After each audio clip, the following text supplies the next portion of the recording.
सहनाववतु सहनौ भुनक्तु सह वीर्यं करवावहै तेजस्विनावधीतमस्तु मा विद्विषावहै। ओम शांति शांति शांति। वैदिक जीवन पद्धति की इस कक्षा में आप सभी का हार्दिक स्वागत है, अभिनंदन है। हम ऋग्वेद के 5वें मंडल के 50वें सूक्त का स्वाध्याय कर रहे थे और बहुत ही सुंदर चर्चा चल रही थी। आज हम 91वें जो सूक्त है उसका स्वाध्याय करेंगे। एक पंचासम सूक्तम जो हमारे लिए अत्यंत कल्याणकारी है। बहुत ही सुंदर सुंदर वेद मंत्र हैं, छोटे छोटे वेद मंत्र, लेकिन वह जो ज्ञान हमारे जीवन और जगत के कल्याण के लिए है, इसको हम आत्मसात करें। अपने घर परिवार संसार के कल्याण के साथ साथ, जन कल्याण के साथ साथ हम ऐसा कुछ कार्य करें जो वास्तव में उस परम पिता परमेश्वर की जो आज्ञा है उसके अनुकूल हो, वेदानुकूल हो, आत्म अनुकूल हो। आत्म विरुद्ध आचरण, आत्मा के प्रतिकूल, वेद के विरुद्ध, वेद के प्रतिकूल आचरण हम करके कभी भी उन्नति को नहीं प्राप्त कर सकते हैं। यदि हम उन्नति चाहते हैं, अपने आत्म सुख से इस जगत के सुख की कामना करते हैं, सात्विक सुख की कामना करते हैं, तो उसके लिए जो उपदेश हमको दिया गया है, संदेश दिया गया है वेदों में, उसको हमको जरूर अपनाना पड़ेगा। हमको इससे भिन्न और कोई उपाय नहीं है। तो इसमें बहुत सुंदर सुंदर वेद मंत्र हैं। पहले ही मंत्र में बहुत सुंदर प्रार्थना की है कि हे प्रभो, ओम अग्ने सुतस्य पीतये ओ विश्वैरो में भिरागहि देवेभिर्हव्यदातये। कहा कि हे अग्रणी प्रभो, शरीर में उत्पन्न सोम के पान रक्षण के लिए सब रक्षणों के साथ आगही हमें प्राप्त होइए।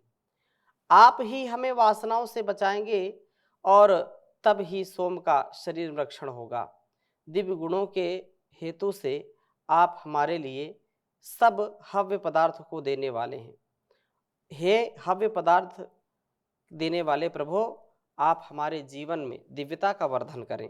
हम परमात्मा से प्रार्थना करें, उसकी उपासना करें। परमात्मा के स्मरण से ही हमारी वासनाओं का नाश हो सकता है, हम उससे बच सकते हैं और सोम का रक्षण कर सकते हैं। शरीर में हव्य पदार्थों के सेवन से दिव्य गुणों का वर्धन हम कर सकते हैं। इसी प्रकार से दूसरे मंत्र में भी बहुत सुंदर बात कही है। ओम अरिताधीतस्य आगत सत्य धर्माणो अध्वरम अग्ने पिबत जिह्वया। ऋत का, सत्य का धारण करते हुए हम जीवन को यज्ञमय बनाएं, प्रभु का स्मरण करें। ऋत की जो व्यवस्था है, तो वह जो व्यवस्था धारण करने वाले सत्य धर्माणा, सत्य का पोषण करने वाले तुम अध्वरम आगता, सब हिंसा रहित यज्ञात्मक कर्म को प्राप्त हो। हम अपने जीवन में ऋत और सत्य का पोषण करते हुए जीवन को यज्ञमय बनाएं। और जीवन यज्ञ जब अग्ने है जिह्वया, अग्नि की जिह्वा से, अर्थात उस अग्रणी प्रभु के नाम का उच्चारण करने वाली जिह्वा से पिबत सोम का पान करें।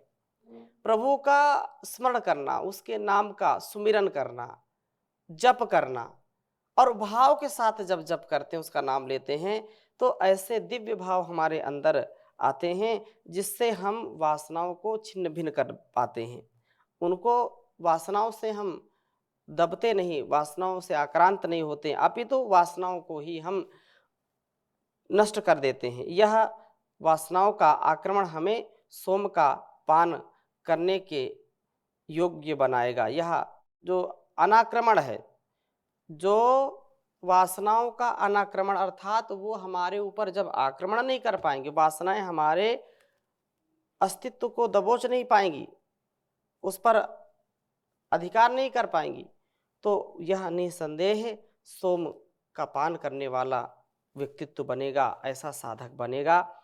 ऋत व सत्य का धारण करते हुए हम जीवन को कल्याणकारी बनाएं, यज्ञमय बनाएं और प्रभु का स्मरण करते जाएं। तीसरे मंत्र में भी बहुत सुंदर बात कही है। इस वेद मंत्र को आपके समक्ष लिखता हूं, थोड़ी चर्चा करूंगा।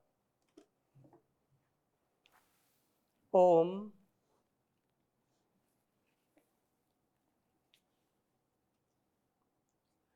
विप्रेभिर्विप्र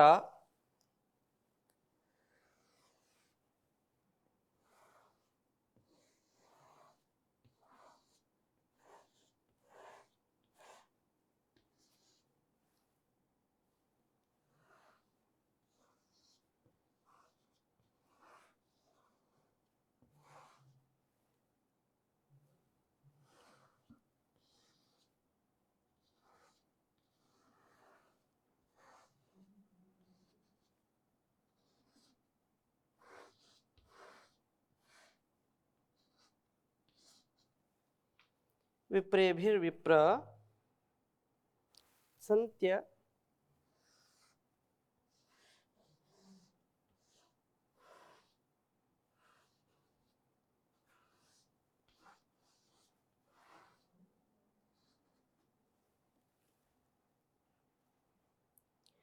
प्रातर्यावाभिरा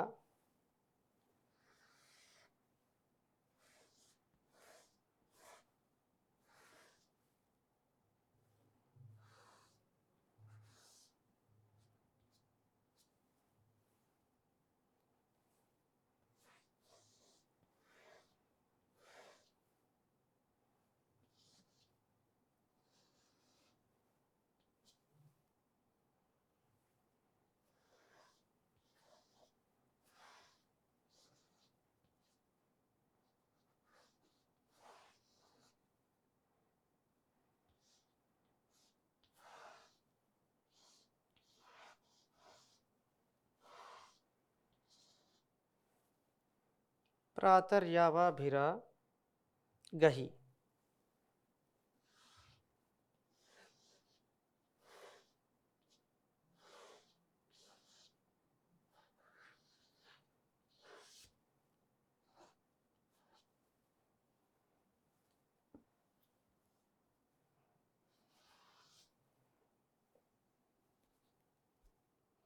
देवेभिः सोमपीतये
देवेभिः सोमपीतये। ऋग्वेद के 5वें मंडल के 51वें सूक्त का यह तीसरा मंत्र है।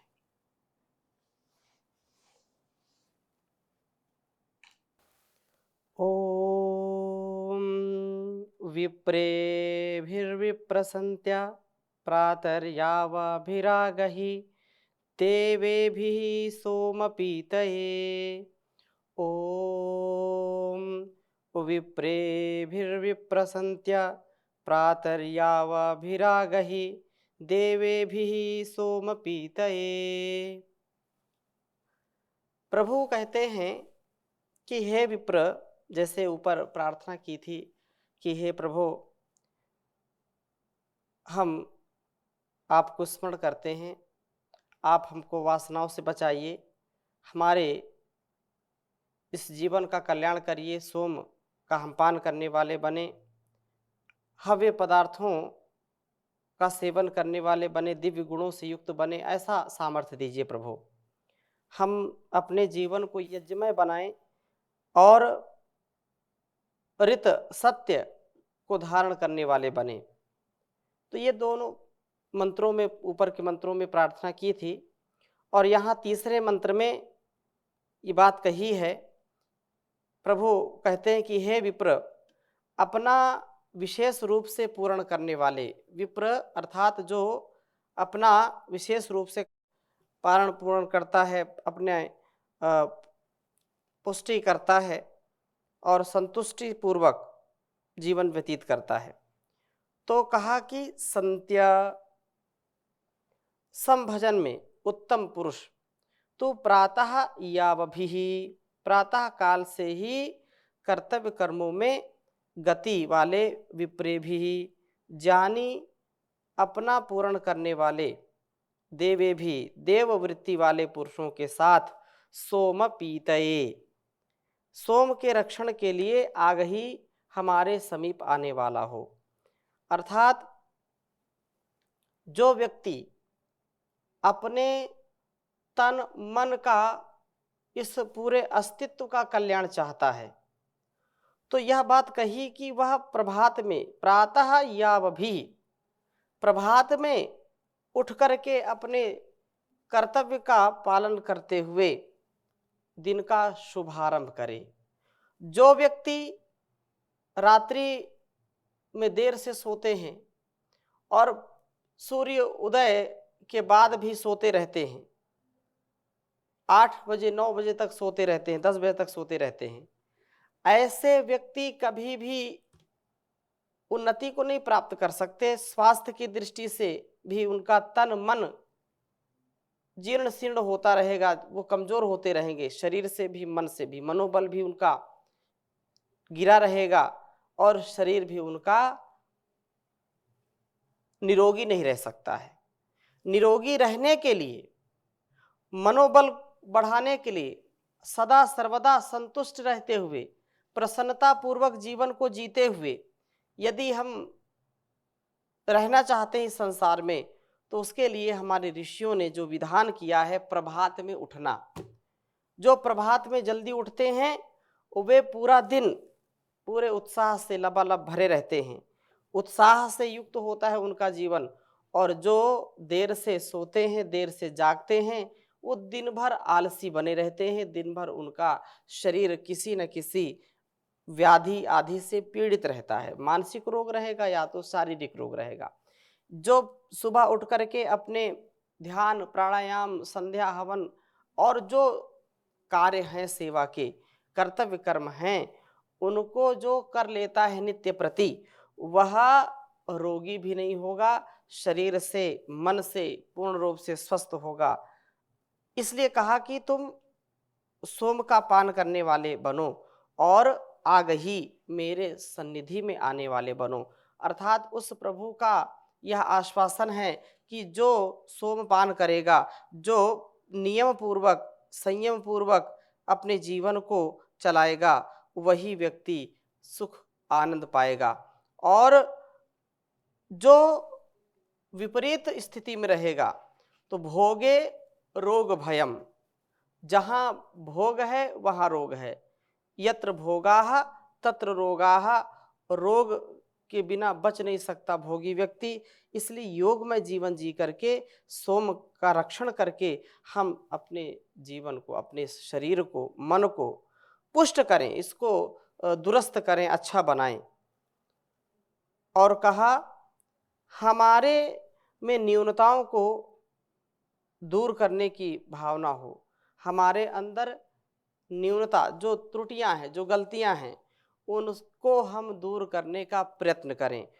कुछ लोग गलतियां करते हैं लेकिन मानते नहीं हैं, नहीं वो गलती हम तो कर ही नहीं सकते, ऐसा लगता है कि ये बहुत जो है बिल्कुल दूध से धुले हुए हैं।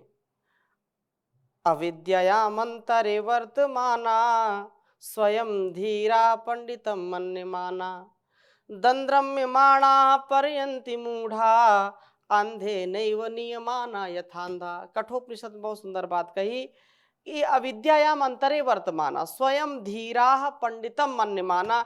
ऐसे जो अविद्या से युक्त हैं, ऐसे जो अज्ञानी हैं, अविवेकी लोग हैं, वे लोग समझते हैं कि हमसे ज्यादा दुनिया में कोई जानता ही नहीं है, हम ही सबसे ज्यादा बुद्धिमान हैं, हम ही सबसे ज्यादा जो है बलवान हैं, हम जो कहते हैं वही सत्य, बाकी तो सब ये मूर्खों का टोला है। ऐसा मन में कभी कभी आता है इन जो है अल्पज्ञ लोगों के मन में।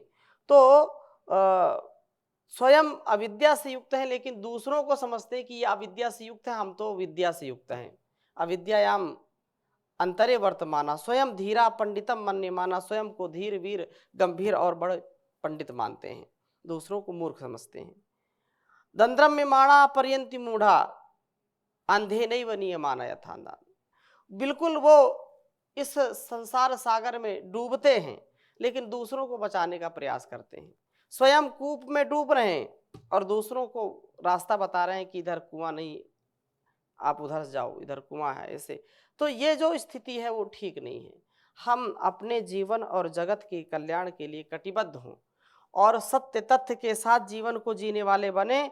इसलिए प्रभु हमको न्यूनताओं से बचाए, यह प्रार्थना की है कि हम न्यूनताओं से दूर रहें। हमारे अंदर की जो कुटिलता है, जो हमारे अंदर की अपरिपक्वता है, तो अग्ने नय सुपथाराये अस्मान विश्वानि देव वयुनानि विद्वान युयोध्यस मज्जुराण मेनो भूष्ठान्ते नम उक्तिम विधेमा।